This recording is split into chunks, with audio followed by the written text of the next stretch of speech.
नमस्कार, मैं हूं राजेश पांडे और आज मैं पहुंचा हूं सिमलास ग्रांट में। सिमलास ग्रांट में हमें जानकारी मिली है कि यहां पर जो गन्ने की फसल है वो ख़राब हो रही है और उसमें कुछ कीट लग गए हैं। तो उसके बारे में हम जानकारी लेंगे और मौके पर हम लोग पहुंचे हैं और यहाँ हम मुलाकात कर रहे हैं किसान कुंदन सिंह चौहान जी से। चौहान जी, आप मुझे बताइएगा कि किस तरह का क्या नुकसान हुआ है, कैसे? एक तो भाई साहब ये है कि हमारा दो चीज़ है। एक तो पानी हमको सही नहीं मिल पा रहा है, ये केमिकल वाला पानी है, इससे हमारी खेती खराब हो रही है। दूसरा, हमारी ये गन्ने की जो फसल है, ये देखो ये नीचे से पूरा सूख गया है। अब ये जब इसमें हरियाली नहीं रहेगी, पत्ते नहीं रहेंगे, तो इसको भोजन कहाँ से मिलेगी, इसको जो धूप कहाँ से मिलेगी, हवा कहाँ से मिलेगी। हम सिर्फ जड़ से पानी देने से हमारी खेती नहीं होगी ना, इसको धूप भी तो चाहिए। जब इसके लिए इसको खुराक में से पत्ते ही नहीं रहेंगे अच्छे, अब जो ये हरे पत्ते नहीं रहेंगे तो इसको खुराक कैसे मिलेगी। ऑटोमेटिक देखो ये फसल ये कम से कम 8 से 10 फीट का गन्ना होना चाहिए। ये जब जो स्वच्छ गन्ना है 8 से 10 फीट का होना चाहिए।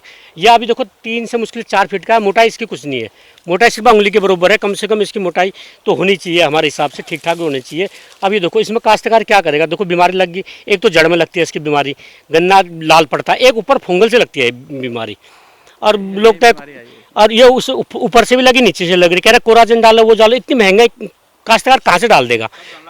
फिर कोराजन भी डाला और उसकी क्या कहते हैं फिर भी ये हाल है गन्ने का। कोराजन डालने के बाद भी वो असर नहीं हुआ और पूरे साल भर से हमने मेहनत करी है। आज हमको ये समझ लो ये गन्ना बेच के हमको इसकी लागत तक नहीं मिलेगी। ये हम समझ लॉस में कर रहे हैं। सिर्फ हम इसलिए काम कर रहे हैं इस खेती में क्योंकि हमारी पुश्तैनी खेती है, माँ बाप ने हमारे को पुरखों ने जोड़ के दे के हम ये कर रहे हैं।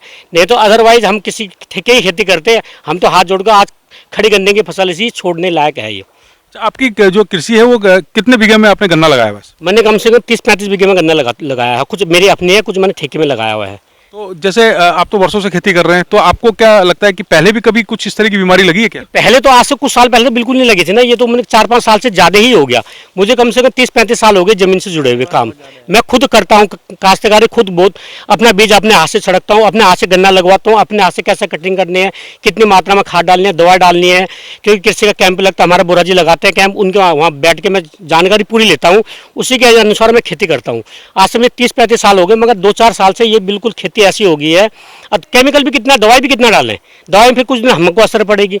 और हमने कुछ फसल में दवाई डाल दी, वो हम भी तो खाएंगे, हमें भी तो असर पड़ रहा ना उस दवाई का। हमको एलर्जी हो रही इस दवाई से। और काटने में फिर क्या है कि जिसमें फसल आती है ज़्यादा डाल दें, क्योंकि जो बाली आती है तो मुड़ जाती है। जैसे ये गन्ना हो गया, गन्ना बिल्कुल ग्रोथ नहीं कर रहा, नीचे से शुरू में ग्रोथ करा, बाद में छोटा हो गया। ऐसी गेहूँ की फसल, धान की फसल है, हमने कुछ छिड़काव कर दिया या ज़्यादा खाद डाल दिया, फसल बड़ी होगी, जिसमें बाली आएगी, बाली मुड़ जाएगी, उसमें दाना नहीं लगता। आपको कब पता चला कि ये इसमें गन्ने में हमारे जो है इसमें कीट लग गया है? वैसे तो हमें मार्च अप्रैल और मई के टाइम में जब हम तनाब इसको खोलते हैं, उसमें थोड़ा सा का कीट रहती है उसमें। चलो फिर हमने कोराजन डाला, उसके बाद हम फिर आस में ये रहेगी कोराजन डाल के कुछ तो होगा। कोराजन या फटेरा के बहुत सी दवाइयाँ होती है जो बताई जाती है, कण सूंघे की दवाई, वो हमने डाली इसमें। चलो कुछ बढ़िया तो हुआ, बरसात में जब बारिश हुई सब कुछ हुआ, पत्ता हरा था तो इसने ऑक्सीजन होगा, सब ली इसने, तो बढ़िया हुआ। उसके बाद जहाँ बरसात खत्म होते ये पत्ता सूख गया।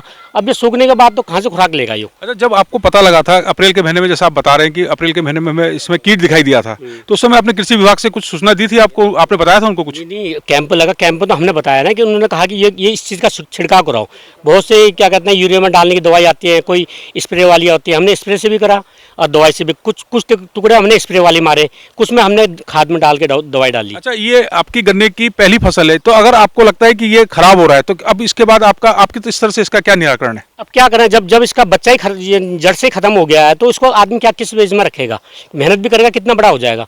जब इसकी जड़ी मजबूत नहीं रहेगी तो उसको रख के क्या फायदा, हमारा तो नुकसान है। हम तो ये पहली फसल में इसको जुताई कर देंगे इसकी। तो पहली फसल में आप इसको पूरा हटा देंगे खेती क्या को? करें, बीमारी लगी है ना गन्ना। अब जब फर्स्ट फसल में बहुत बढ़िया फसल होती है, आदमी मेहनत भी करता है, जब फर्स्ट फसल में ही बीमारी लगती है, बढ़िया नहीं हुआ, तो सेकंड और थर्ड फसल में तो मेरे को नहीं लगता कि ये बढ़िया होगी। अच्छा, मुझे ये बताइएगा कि इसका एक गणित बताइए मुझे गन्ने का।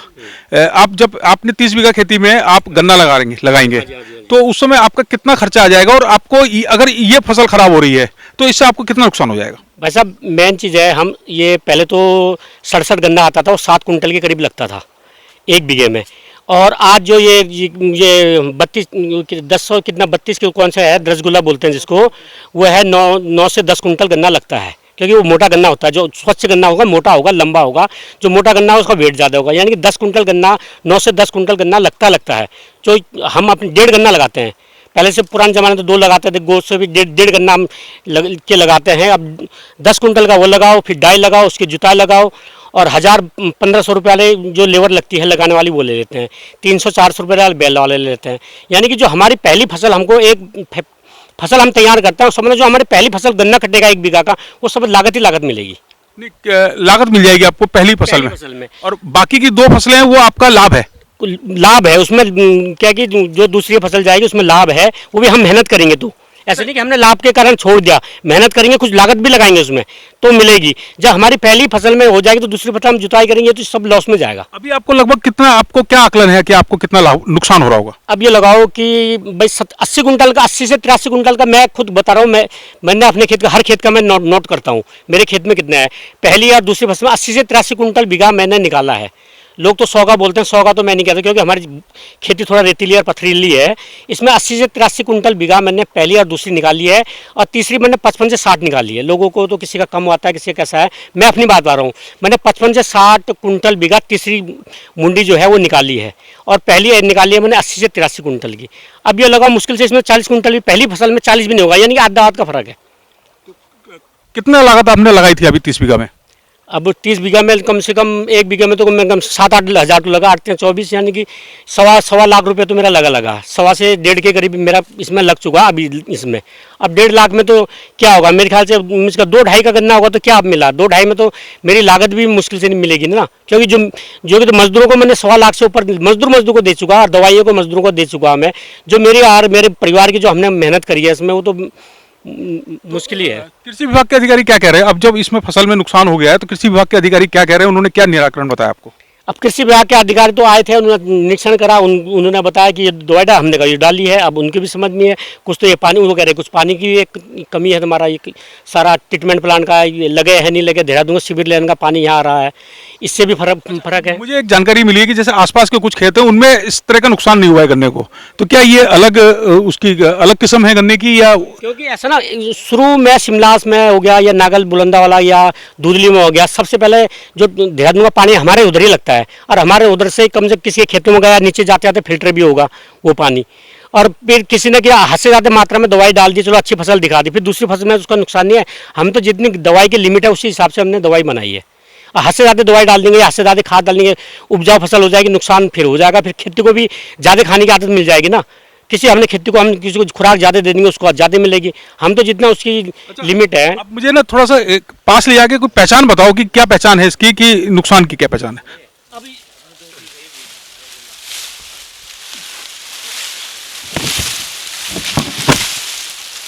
एक तो ये है, एक तो इस गन्ने में ऊपर से बीमारी लग चुकी है। ये कैसे पता लगा आपको? है, इसका गोला एकदम छोटा है, और उसके बाद ऊपर से तने में इसकी बीमारी लग के कीड़ा लग गया, ये उसकी ग्रोथ बनने नहीं दिया। जब इसका गोला ही हरा नहीं होगा तो खुराक कहाँ से लेगा? ये तो हरा दिखा रहा है, ये तो बिल्कुल थोड़ा सा दिखा रहा है ना। जैसे गंजे के सिर में थोड़े से बाल उग जाए, वो तो ये नहीं कह सकता नहीं कि मेरे सिर में पूरे बाल हो गया। ऐसे इसका हिसाब हो गया कि ये गोला नहीं मिल पाया, इसको खुराक नहीं मिल पाई ना। अब भोजन तो हो गया, इसको भोजन तो मिल गया, दांत ही नहीं है वाला हिसाब हो गया ना इसको। अब एक दो दांत से क्या होगा, जब तक इसको पूरे 32 दांत मिलेंगे तभी तो खुराक खाएगा ना यो। अब 4 दांत से खुराक नहीं खा पा रहा है, ऐसे इसको गोले का हो गया, ऐसी एक बीमारी हो गई है। अब इसको कुछ बीमारी लगी है तभी तो ये यहाँ पर ये देखो ये इस तरह से कोपल नहीं आनी चाहिए गन्नों में। ये बीच में गन्ने में कोपल आ गई, बीमारी की जड़ है यहाँ पर से, ये बीमारी की जड़ है। ये तो गन्ना ऐठ गया है, ये यहाँ से कोपल निकल गई। जिस गन्ने में ये कोपल निकल जाएगी गन्ना बड़ा नहीं होगा। अच्छा, ये है इसमें, ये भी, एक तो ये भी है, एक जड़ में इसकी कीड़ा लग जाता है। इसकी जड़ में जब कीड़ा लग जाए गन्ना अंदर से लाल हो जाएगा, और इसमें कहीं दिख रहा है ऐसा गन्ना होगा, अभी इसमें अभी खोदना पड़ेगा। और फिर दूसरी बात है, इसमें एक तो रुई टाइप में बन जाती है, अंदर जो बीच में उसमें रुई बन जाएगी तो गन्ना कभी भी उसमें रस की मात्रा कम हो जाएगी गन्ना। इस बार आपको लगता है कि आपके गन्ने का जो रिकवरी है, वो जो चेक करते हैं रिकवरी चीनी मिल वाले, तो क्या आपको लगता है कि कम आएगी रिकवरी? नहीं, रिकवरी तो वैसे तो कम आएगी। अब जो वो तो फर्स्ट शुरू में तो तीसरा मुंडा कटेगी ना, तीसरे मुंडे में हमारी उपजाऊ तो कम होगी है। अब जो गन्ना बचा हुआ उसमें रिकवरी तो उनके हिसाब से तो आएगी, हमारे हिसाब से जितना रस बनना चाहिए उतना नहीं बन पाएगा, खोई की मात्रा ज़्यादा आएगी। खोई ज़्यादा आएगी इसमें, तो वो उसका क्या रिकवरी के हिसाब से रेट तय होता है, या रेट तो अर्ली का और पिछाल जाति का दो रेट है इसके। हाँ, तो 10,000 रुपये का रेट है। हम न सब गन्ना अर्ली बोरखास में, जो पिछले साल 327 रुपये था। तो अभी हम बात कर रहे थे कुंदन सिंह चौहान जी से, जो अपनी खेती के बारे में हमें बता रहे थे। गन्ने की खेती को नुकसान पहुंच रहा है, और पर इसमें एक चीज जो मुझे दिखाई दे रही है कि आसपास के और भी खेत हैं, उनमें इस तरह की शिकायत नहीं मिली है। तो क्या आपको लगता है कि जो जो किस्म आपने लगाई थी वो खराब थी, या उसमें कोई दिक्कत आ गई? किस्म हमने 2-3 किस्म के लाए, कुछ ऐसे नहीं, हमारे सारे खेतों में बीमारी लगी। कुछ खेत तो हमारे भी बढ़िया हैं, अच्छे हो रखे, ऐसी बात नहीं। अब कुछ खेत में बीमारी लगी, ऐसे आदमी जैसे इंसान है, किसी को बीमारी लगी, किसी को स्वस्थ हुआ। कोई वजह तो होगी, क्या हो सकता है कि वो बीज खराब हो? क्योंकि नहीं, ऐसा है ना, कुछ तो बीज तो हमने चेंज करते रहते हैं। हम तो हर 3 साल में हम बीज चेंजिंग करते रहते हैं। क्यों? हम ये देखते हैं कि इस बीज में हमको कितना मिल रहा है करके, साल का कितना कुंटल। जिस कुंटल की ग्रोथ कम हो गया, हम उसको हटा देते हैं बीज को। तो ये कौन सी किस्म है आपकी? अब 88-230 है ये।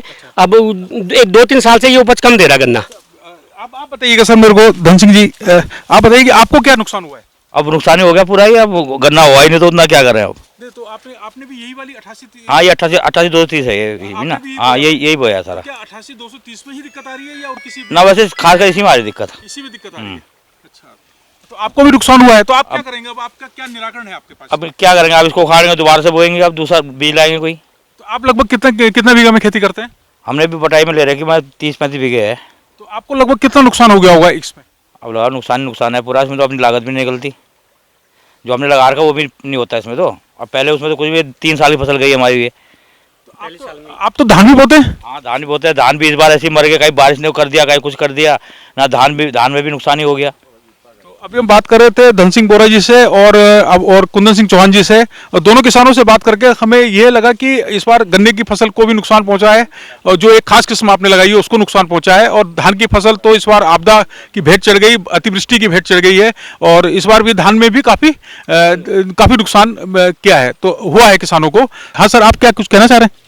मैं कह रहा हूँ, एक तो ये कृषि विभाग अच्छा बीज दें, क्योंकि बीज के बारे में कृषि विभाग ही तो बताएगा ना हमको कैसा बीज मिलना करके। हम तो बो के ही एक्सपीरियंस पता चलेगा ना, हमको जानकारी तो बो के पता चलेगी। जब वो लोग हमको अच्छा बीज देंगे, हमको अच्छा लगेगा, तो हम आगे को बढ़ाएंगे। अब हम असमंज में कौन सा बीज लगाएं? अब ये तो हमारे ये गन्ना तो फेल हो गया। बाई चांस हमको या फैक्ट्री वाले बीज देते हैं, अब वो भी खेत में नहीं हुआ, तभी भी नुकसान ही तो है इससे। अच्छा, मुझे ये बताइए कि जो आपने ये गन्ना लगाया है, जो बीज लगाया था आपने, ये प्रमाणित था क्या? कृषि विभाग ने इसे प्रमाणित किया था? ना, ये तो था ना, उनका दिया हुआ तो था, प्रमाणित था उनका दिया हुआ। शुरू में तो बहुत बढ़िया बीज हुआ। ये तो 6-7 साल से है ना, ये 2-3 साल तो बढ़िया हो, तभी तो हम इसको लगातार ही बोते गए ना। अब 2-3 साल से ये बीज तो बिल्कुल ही खत्म है। आप देखो रहे पूरा गन्ना सूख गया। ये थोड़ा अगोला, इसका अगोला थोड़ा आ रहा है। जब थोड़ा अगोला आ रहा है तो उसको खुराक ही नहीं मिल पा रही। अच्छा, बोरा जी, मुझे आप बताओ, आप प्रगतिशील किसान हैं, आप गन्ने के बारे में आपके पास बहुत सारी जानकारियां हैं। आप मुझे ये बताइए कि गन्ने की अगर एक बीज में मेरे को प्रमाणिक बीज मिलता है, और उस बीज को फिर मैं उसको संभाल के भी रखता हूँ अगली बार के लिए, है ना, अगली 3 फसलों के लिए हम संभाल के रखते हैं, तो क्या लगता है कि कितने टाइम तक एक ही बीज लगातार चलता रहे? कितने समय तक चल सकता है ऐसा? देखिए, सबसे पहले तो शुगर मिल डोईवाला द्वारा ये बीज बांटा जाता है, और गन्ना समिति के द्वारा, और प्रमाणित होता है। उसके बाद जो हमारे वैरायटी आई 88-230, 238, पहले हमें 67 गन्ना होता है सामान्य वैरायटी में, और 1148 ये वैरायटी थी। जो 2 प्रकार के रेट हैं इस टाइम पर अभी, 317 और 327। जो सामान्य वैरायटी है 317 है, और ये अर्ली वैरायटी में आता है, ये 327 रुपये का रेट है। तो इसमें जो कह रहे कीट लगा है, कीट की तो बात यही है कि भाई इसमें बीमारी आ गई है इस बार, और ये पहली बार ये इतने तादाद में आई है, किसान बर्बाद हो जाएगा इसमें। जबकि हमारा गन्ने का रेट की बात बताएं तो गन्ने का रेट 4 साल से नहीं बढ़ा। धान की खेती के हालात ऐसे हैं कि इस बार बारिश पड़ी थी, सारा पराल ख़राब हो गया, किसानों का धान ख़राब हो गया, और अगर कुटाने भी धान जा रहा आदमी किसान, तो वो भी टूट रहा और चूरा हो रहा। बहुत बुरी हालत है किसान की। तो इसके लिए हम लोगों ने जब विभागीय इसको, अब बताइए 95% अर्ली वैरायटी बो दी, क्योंकि इसमें जो रस है गन्ने का वो ज़्यादा है, और इसमें रिकवरी ज़्यादा आती है, इसलिए गवर्नमेंट ने रिकमेंड करा, और सब ने इसी वैरायटी को बो दिया। और इस वैरायटी बोने से, इसमें जब लगातार कोई वैरायटी बोएंगे तो उसमें नुकसान होगा। जैसे कनसुआ की बीमारी है, कनसुआ शुरू में इसका छिड़काव हो जाता है, छिड़काव होने के बाद उसमें जो दवाइयाँ हैं इसमें इतनी महंगी है, कोराजन दवाई 2200 की 5 बीघे में आती है एक दवाई, तो वो छिड़काव किसान कर रहा, भाई डाई यूरिया का भी प्रयोग कर रहा, पेस्टिसाइड भी है, वीट भी है, इसमें 2,4-D डालता है। इतना चीज़ें डालने के बाद भी किसान की लागत को है वो नहीं मिल पा रही है किसान। और हम लोग कई बार इसका डिमांड भी करते हैं कि बीज तो सरकारी तंत्र से ही आता है, और वो सर्टिफाइड होता है, और सर्टिफाइड होने के बाद ही किसान लगाता है। तो क्या आप इस तरह के गन्ने का कोई बीमा भी नहीं होता है? मेरे को जो जानकारी है, तो जब गन्ने का बीमा नहीं होता है तो क्या किसान ही इन सब चीज़ों को झेलेगा? अगर अगर तकनीकी रूप से कोई कमी है, अगर जो संस्था उसको प्रमाणित करती है तो उस संस्था की जिम्मेदारी भी तो बनती है। जबकि जहाँ तक बीमे की बात है, इस गन्ना बीमा श्रेणी में ही नहीं आता। जबकि धान का, गेहूं का बीमा होता है, वो भी कागजों तक सीमित है, कोई ग्राउंड में देखने को तैयार नहीं है। मेरा सवाल ये है कि जैसे कोई संस्था अगर प्रमाणित करती है किसी बीज को, तो किसान को तो पता नहीं है, किसान तो इतना तकनीकी नहीं है ना, किसान को पता है कि ये बीज कितना सही है। जो संस्था इसको प्रमाणित करती है, क्या उसकी जिम्मेदारी बनती है? बिल्कुल बिल्कुल बनती है। चाहे शुगर मिल हो, चाहे गन्ना समिति हो, और हमें बीज प्रोवाइड करती है, वही बीज को हम बो रहे हैं। हमारा अपना कोई व्यक्तिगत बीज नहीं होता, ना कहीं से बाहर से ला रहे हैं। आप तो समिति से भी जुड़े हुए हैं, तो आपने क्या इस तरह की बात रखी है कहीं? यह मेरी बात कल भी हुई थी, और हमने गन्ना समिति के जो हमारे गन्ना मिल के जीएम बने हैं, उनसे भी हमने बात रखी थी। आपका गन्ना खराब हो गया, गन्ना मौके पे देखो जाके, लेकिन कोई भी एक विभागीय अधिकारी, कर्मचारी मौके पे नहीं पहुंचा। आपका धन्यवाद देते हैं कि आप यहाँ तक पहुँचे। कल समाचार पत्रों में भी मेरे द्वारा दिया गया था कि इस तरह से गन्ने की बीमारी होगी। किसान इतना बड़ा आंदोलन भी चल रहे किसानों के, लेकिन किसान को सुनने वाला कोई नहीं है। तो अभी हम बात कर रहे थे उमित बोरा जी से। उमित बोरा जी एक प्रोग्रेसिव फार्मर हैं और आपके खेती किसानी की चिंता भी करते हैं, और आप लगातार विभिन्न संस्थाओं के माध्यम से अपने किसानों को उन्नतशील खेती के लिए प्रेरित भी करते हैं।